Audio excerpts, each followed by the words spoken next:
something that serves you at one period of your life doesn't mean that it will serve you later, and that is okay. So if your growth has taken you in another direction, there's no shame in that.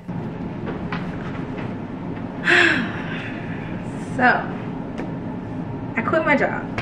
So I just walked away from my 6-figure and 6-year-long engineering career to be a full-time artist and content creator. And like, honestly, I am still in a state of shock. I still cannot believe I actually did it. I cannot believe that I actually did it. This has been something that I have maybe thought about for so long, but didn't think that I would ever actually do. And I'm gonna preface by saying that this is not some like dream whimsical story of, oh, I quit my engineering career because I replaced my income with my art income, and now I'm just like sitting on the beach all day making paintings and drinking cocktails and shipping out thousands of orders. Like, it is not that story. At least not yet, but like, it is not that story. It is my just genuine, authentic story of starting my life over at 29 years old, leaving behind the career that I literally worked my entire life towards, specifically the last 10 years of my life. So I spent 4 years getting my degree in civil engineering, my degree in certifications, and then spent 6 years working in that industry. And that's the last decade of my life. I don't take quitting it lightly. And then just taking a complete leap of faith jump into an industry, art being something that is just known for being a risky thing to go all in on. Hard to be profitable, hard to make a living off of, just complete 180 pivot. So I'm going to talk a bit about my civil engineering career in the construction industry and the highs and lows that brought me to this decision. I'm going to talk a bit about how I prepared for the decision, how I felt about it, how it's going now as a full-time artist. Actually, before I get started, I just want to say that I thank God so much and give him so much praise for allowing me to get to the point that I am in now and allowing me to have all of the success that I did in my engineering career. Highs and lows notwithstanding, I am eternally grateful for all of the success and the accomplishments I made from my engineering career, and especially as a young Black woman in that industry, y'all, like, it was challenging. But God was with me while I was climbing that ladder and reaching those peaks. And God was with me in the darkest, like literally just darkest times of my entire life that I had in my career. And I know that he's with me now on this new pivot and on this new career with going art full time. I got faith, and I am not worried about it because I still am who I am. I am still that woman that like freaking went beast mode in that career. Because at the end of the day, y'all, killed it. I just killed it, okay? In that male-dominated industry, and climbed that ladder, had those successes, like made that reputation, and just worked so hard. I still have that grit. I still have that determination. I still have that ambition. But more importantly than that, God still is who he is. And I know he's got my back because he always has my back. And so I know that I'm going to be fine. And I feel like that faith foundation is also just part of what gave me the confidence to make this decision, because without my faith, I couldn't have done it. I couldn't have done it. So let's just get into it. Working in civil engineering, specifically the construction management industry, was absolutely insane. Y'all, it was just so crazy. So I worked for a large general contractor on the operations side, meaning the side of construction that's actually managing the projects being built. And I worked in every sector: healthcare, higher education, building universities, parking garages, aviation. We built a BSL-4 laboratory, which was my personal favorite project ever. It was so cool. My company built the Raiders Stadium. Like, we specialize in really cool, really challenging, unique projects, and it was what drew me to the company in the first place, because I got my degree and I just was like, okay, I ain't trying to be like sitting at a desk solving for X for the rest of my life. So I loved the construction industry of engineering, where I was able to be hands-on. You like put on a hard hat and your PPE every day. You're going out in the field, boots on the ground, managing the men and women that are actually, you know, building the project. You get to see it come from the ground up. Like, it was so fun. It was So fulfilling, so rewarding, and like to actually see and touch like the fruits of your labor. It's so cool, so rewarding. And I love the people, I love the culture. We had a very work hard, play hard mindset. We had happy hours and parties and traveling, and all of that was just so great. I'm also just in my 20s making six figures, more money than I've ever seen before, and my company is employee owned, so the retirement benefits are just unimaginable, and there's a ton of career growth, so you know you're going somewhere. You're getting raises every year, you're getting promotions here and there. I think on my second promotion, you know, we got a company vehicle and a gas card. See mommy's new truck, not you going under mommy's new truck. To enjoy what you do, to get paid well for doing it. Like, it was just great. Okay, so if it was so great, then why you quit? Okay, yeah, okay, I'll get to it. So as high as all of those highs are, the lows were similarly like extreme.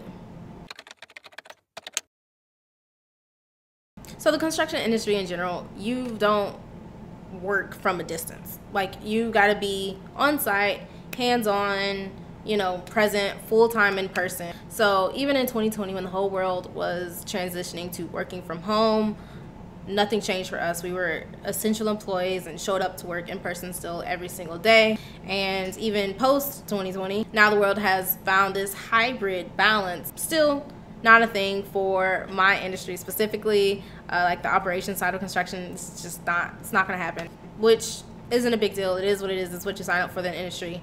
Construction, extremely long hours, extremely long hours. So most of the projects I was on started at 6 a.m. and you left probably around like 5:30 p.m. So there's that. I say on average, working 55 to 60 hours were pretty normal. Some projects were less, but you know those weren't gonna last. And some projects were more, and some projects were a lot more, and that's great. That's great. The most that I ever worked in 1 week in my career was 92 hours.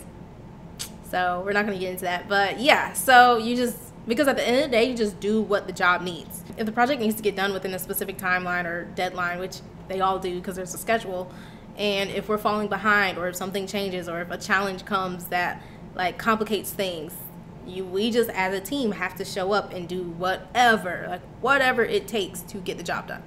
And then also there is a weekend rotation. So probably every 3 to 4 weeks, you usually have a Saturday shift, and that's like a full day Saturday shift. Sometimes Sunday too, you know, just depends on the project. But yeah, so let's say on average 60-hour weeks with a Saturday every 3 to 4 weeks.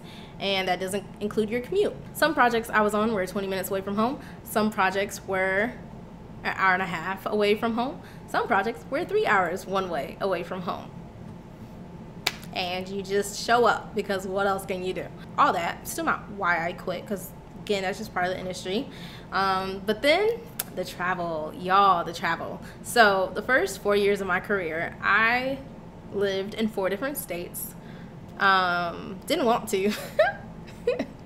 So every 9 months to a year and a half, I was being relocated to a new project across the country, because we're doing projects in every state and we go where the work is. And you know, they place us like pawns, not in a negative way, but like that's just business. We are pawns, and you put your pawns where you need them to be. That sounds kind of negative, but sorry. And they're not like fun states. It's not like you have any choice in where you're going, or like you're just living this luxurious travel lifestyle. Like no, like they're just like kind of middle of the nowhere cities. All of my moves were like at least like 10 hours away from each other. You have no choice in where you go. You have no idea when it's going to happen. You usually find out about a move maybe like 3 weeks ahead of time. So I remember I was doing a job in St. Louis, Missouri, and was told, hey, in 3 weeks we're going to send you to Prescott, Arizona. What's Prescott, Arizona? I don't know, but some random retirement town like hour and a half above Phoenix. And then, you know, I moved to Prescott and lived there for 9 months for a job. So like you just do what is asked of you. And then after 9 months being there, they're like, hey, in about 3 weeks we're sending you to Kansas, Manhattan, Kansas, the little apple. Cool. So like, you know, that's crazy. And if you've ever moved, you know how stressful moving is. And then you're not able to put down any roots. You're not able to buy a home. You're not able to really date or make lasting friendships because you're there for such a short amount of time. By the time you get settled and leave your house, especially as like a young woman, I can't just explore new cities by myself very easily. I have to be very safe. But anyways, you just know like, okay, I'm about to be here for 6 more months. You know, let's not get too like close, which sounds bad, but it's just real because you can't put down roots in a city that's just random for you. You're not able to enjoy life. Like, yeah, you're making a lot of money, but what do you want me to just ball out in Manhattan, Kansas? Like, no. So then after 4 years, I finally got to Atlanta, which is where I was requesting to be from the beginning when I first got hired with the company. It took them 4 years and 4 different states to get me there, but cool. And also I didn't get to Atlanta until I literally like basically threatened to quit. I was like, I'm going to Atlanta.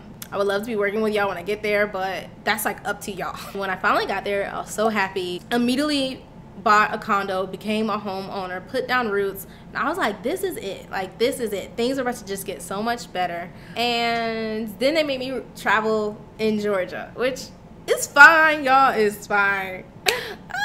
It's not fine, but it is what it is. So all of my projects while living in Georgia until the last one were in cities outside of Atlanta, ranging from like 35 minutes away to 3 hours away one way. Which is crazy. Like, it's insane. So if you already think about like working in person 12-hour days and then driving an hour plus one way to get to that job is insane. The amount of time that you don't have when you get home is insane. But anyways,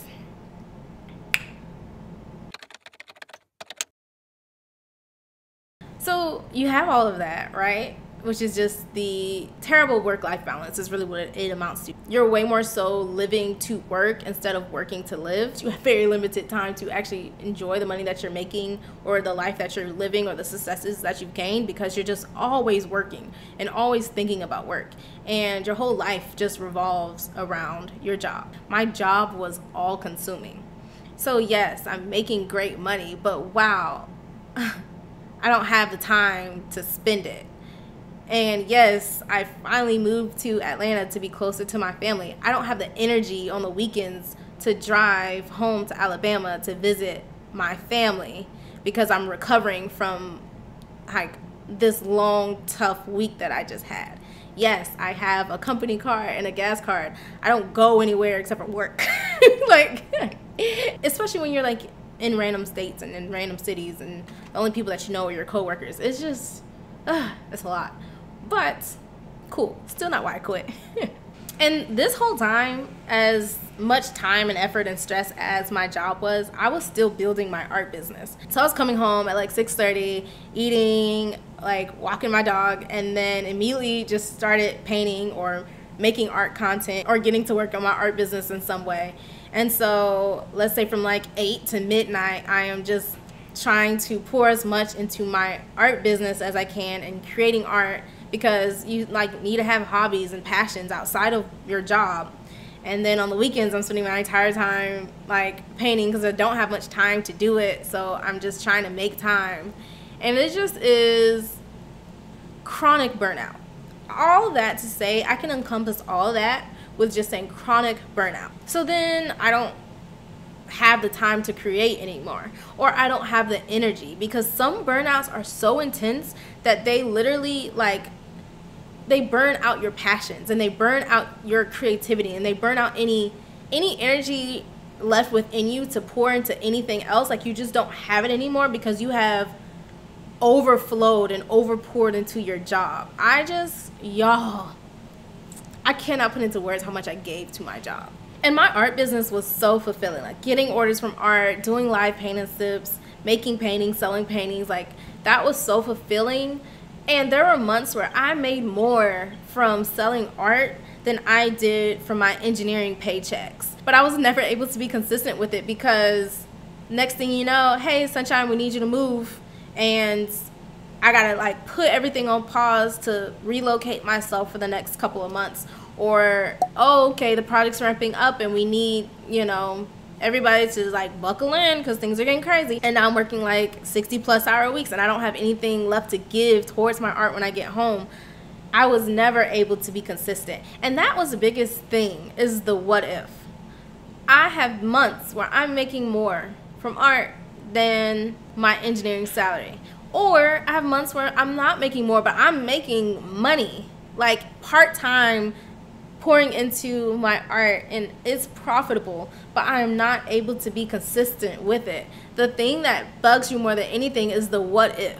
It's like, what if I did do this? What are you so scared of? What are you so afraid of? What do you have to lose? Because you're pouring all this into this job and this engineering career to live the life that you want to live, to make the money, to live the life that you want to live, but you don't have time or energy to live it. What is the point? As much as my job just stressed the heck out of me, none of that was the reason why I quit. The reason I quit was when you add all that, but then they started making me feel undervalued and taken advantage of. And I don't know, make me work 60, 70-hour weeks and appreciate me, sure. I can do that. But you make me work 70-hour weeks and you treat me like crap. I just can't. I have nothing, like, I'm no longer happy. I'm not doing this anymore because this is no longer fun or fulfilling. So there's a couple series of events where I won't even get into right now, but that just literally just like sucked the joy out of every happiness that I had in my career and all the fulfillment that I had in my career. And without going too much into it, I will say the moment that I knew that I needed to quit, and this wasn't necessarily when I decided to quit, it wasn't, but it was when I knew I needed to. And I'll put a bit of a trigger warning here. I was put on a job, the one that was 3 hours away from my home. A 6-hour round trip commute is too much to drive every day, so they gave me like a temporary apartment out there. And for the most part, while I was out there completely by myself. I had just absolute lack of support, which, you know, sucked. And my project started at 6 a.m. So I'd have to be waking up at like 2:30 a.m. every Monday, getting on the road at 3 a.m. with my dog every Monday morning, leaving like my partner behind, driving to that project, working there for the week. And also during that project was the most hours I was ever required to work because, again, lack of support. So I'm pulling like 70+hour weeks up there. And then Friday afternoon traffic was way too busy going back towards Atlanta. Traffic would be like 4+ hours. So I would wait till Saturday morning to go back home. And I get home by like Saturday afternoon. And then I have to wake back up Monday, 2:30 a.m. to start it back over. And I did that project for 9 months. That was the most miserable and most stressed and most burnt out I have ever been in my life. And I'm telling my leaders and telling people I need help. Like, I cannot do all this by myself. I'm working 80-hour weeks. I'm working Saturdays. I'm working Sundays. Like, I need help. And it's just like, well, we don't have anything to get you. Like, y'all. And there was so much more that happened with it that I'm not even going to get into it. But that project was when they showed me, like, you're just an employee. Like, at the end of the day, girl, we need you to do this, and it is what it is. That's just what we need from you. So the moment I knew that I needed to quit was when it was some Monday, 4 o'clock in the morning. I'm on the road heading to my project like I was every Monday. And I was, you know, like going off on the road because I was so sleepy. So I was kind of falling asleep while I was driving and like going off the road, and you're hearing like the do-do-do-do-do-do-do sound. And that was like not uncommon because, again, more burnt out than I had ever been in my entire life. And I had a thought, and it was just a thought, but it was like, at least if I get in a car accident and something happens to me, at least I will finally be able to get some rest. And y'all, it almost makes me want to cry just like talking about that, because that's like such a wild thing. That is such a wild thing to think or to say. And if you know me, like, that is like not who I am or a thought that I have ever had in my entire life before. But I had that thought, and I didn't think much of it because that's just how I felt in that moment. But I don't know. I don't know. I'm gonna take a moment. Yeah. So, but I still persevered through that job. And that project did amazing. Our profit was like triple what our goal typically is. We finished the project 2 months in advance. But there was just so much crap that went on with it that I'm just not going to get into.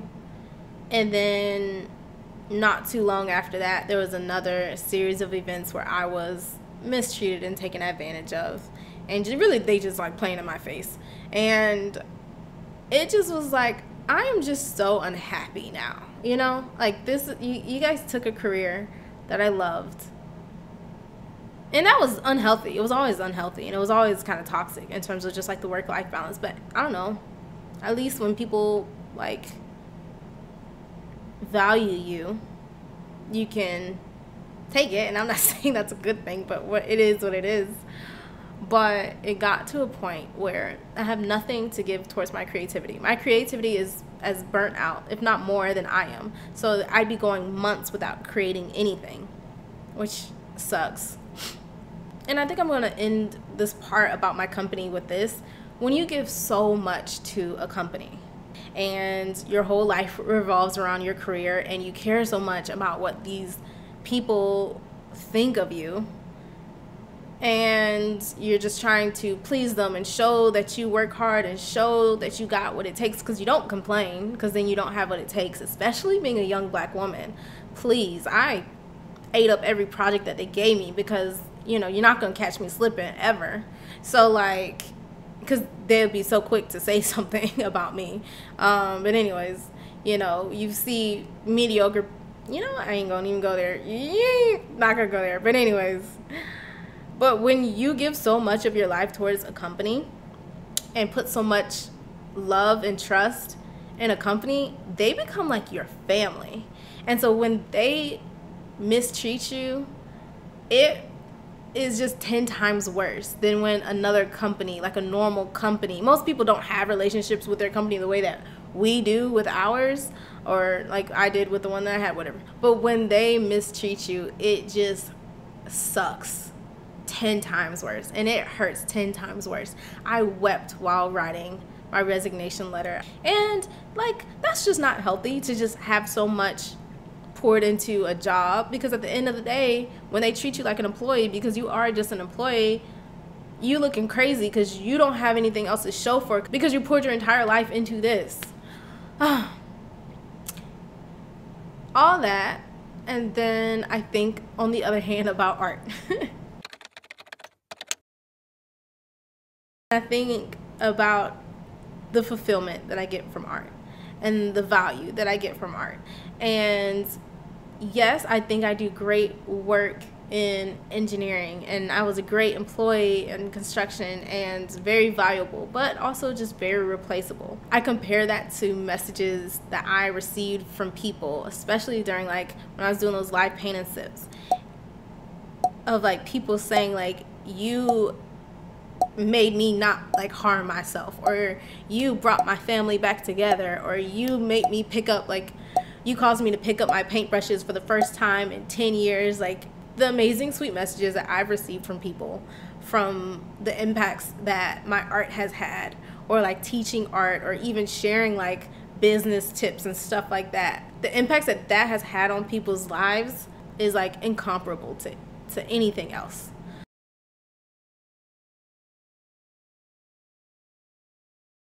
And if you're ever thinking about if you should quit a job, or if a career path is still right with you, which by the way, something that serves you at one period of your life doesn't mean that it will serve you later, and that is okay. We are humans, we are growing, we are developing, we are evolving. We are not supposed to stay in one place all our lives. So if your growth has taken you in another direction, and you found what used to serve me so much and what used to be my pride and joy no longer serves this person that I am today, there's no shame in that. That is natural, that is human nature, that is okay.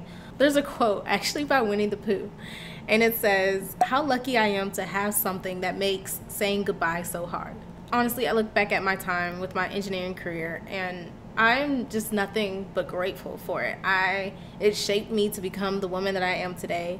It shaped me to become the like badass that I am today. I learned that I am far more capable of things that I never would have known that I was capable of if I had not been challenged the way that I was in that career. And so I will always like look back at that time and the great people that I met and the great mentors and friendships and all that with just gratitude.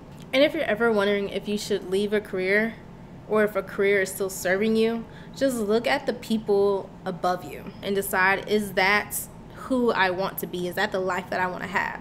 When I looked at the people above me, I saw people who were working even longer hours than I was and missing their daughters' dance recitals and missing their children's sports games and, or not even in the same city as their wife and kids, usually wife and kids because most of them are men, but not even in the same city as their wife and kids because they're having to travel. I just saw lifestyles that I didn't want. I don't want that. And especially when I met my now husband, my priorities shifted. Yes, I used to be like completely all about my career. If I'm working 80 hours, I'm getting the job done. It doesn't matter. But like as I grew and like met him and just my life evolved, there's just things that were more important than just working all the time, and I wanted to actually enjoy my life. My 6-figure career bought me this beautiful home, and I didn't even have much time to live in it for the first like 2 years because I was like always on the road. And I finally was able to set down roots and find my husband, and he is not getting the best of me because I'm having to give so much towards my job. My priorities shifted, and with that, like I just had to decide what is best for me in this time. And even still then, I still wasn't like about to quit. I was about to probably like maybe like make a plan down the road to pivot, but then they started playing in my face and they mistreated me, and then I quit. And I was like, oh, okay, that's all you had to say. And then I quit. And I knew more than anything at the end of my life, and this is something that I thought about a lot. At the end of my life, if I'm on my deathbed, I will not think about my career. I will not be like, I'm so glad that I spent majority of my life towards this. If I just stuck it out with that and never took that chance on myself to do art and see where it could actually take me, I knew that would have been a lifelong regret. I also didn't want to work that job, quit in my 50s, and then try to live the life that I wanted to live when I can just bet on myself and live the life that I want to live now. And there's another quote that inspires me with that too. And then there's the most dangerous risk of all, the risk of spending your life not doing what you want on the bet you can buy yourself the freedom to do it later. So I don't mean to dissuade anyone from being an engineering or STEM or any kind of job or corporate job. I'm not trying to dissuade anybody. This was just my experience. I don't regret anything at all about my career. I still just think that it was the most amazing thing, one of the most amazing things that has ever happened to me. And I just knew that I'm now in a new season and it's time for something different, and that is okay. If you're watching this and you are feeling any kind of situation similar to what I was in, or feeling any kind of emotion similar to what I felt in my journey about quitting your job or pursuing a new passion or any kind of major pivot in your life, I pray that you get peace. I pray that you get direction. I pray that you get confidence and courage to step out on faith and live the life that is prepared for you. And I believe in you, and you got this, you got this, you got this. Plan it out, think it through, make strategic decisions, talk to God about it, because He will show you signs. And you got this, you got this, you got this. Oh, and buy some art. Yes, yeah, I ain't gonna be a full-time artist if I ain't selling nothing. So you see some on my site that you like, buy some art. Support your girl. So I will definitely be providing updates on my journey being a full-time artist and full-time content creator. Follow me, subscribe, follow this journey of me making it as a full-time artist, because your girl's gonna make it. There's no ifs, ands, buts about it, because there are no ceilings to what Arctic Sun can become, and I just truly believe that.